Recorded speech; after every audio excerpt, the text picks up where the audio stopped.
And joining me now to talk about this is Brian Becker. He's the national coordinator of the Answer Coalition.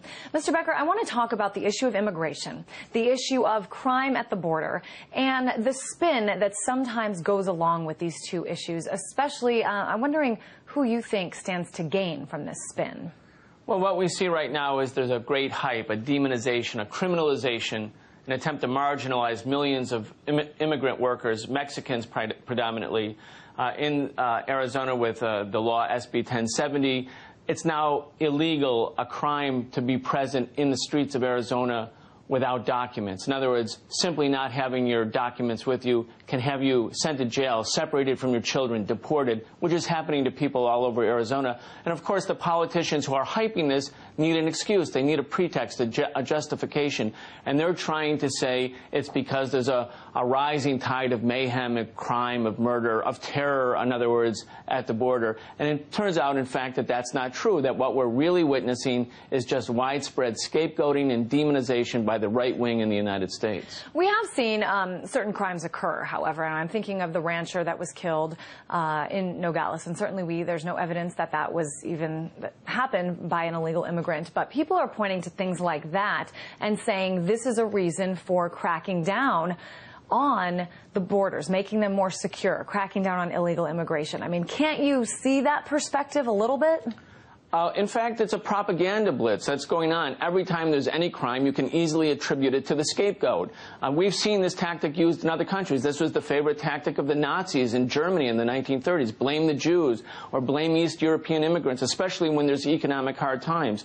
The bankers who have been bailed out, the same politicians who have given billions, hundreds of billions to the banks and bankers to bail them out, instead of demonizing the banks who have sent the country's economy into the ruins, they say, well, it's really these poor people, these undocumented workers who have been driven from their homes in Mexico by NAFTA, by the so-called Free Trade Act, by the same corporate sort of plunder of their country that's deprived them of jobs and farms. Now people are migrating, desperate for work, and in turn being criminalized and marginalized and scapegoated, and that's what these laws are all about. I want to name some names here, not only names of politicians, maybe of organizations that you know of. I know specifically anyone in Arizona right now that turns on the television, there are ads running just about every 10 to 15 minutes. Senator McCain, who's facing a tough re-election, with him at the border, him saying we need to crack down, you know, walking around the border. Drug and human smuggling, home invasions, murder. We're outmanned. Of all the illegals in America, more than half come through Arizona. Have we got the right plan? Plan's perfect.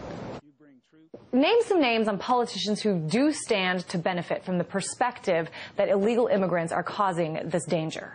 Well, of course, Senator McCain is the most noteworthy one. He's running to the right now. A couple of years ago in 2006, when there was an upsurge of immigrant workers who went on strike in massive numbers, millions of people demanding a road to legalization, a road to legality.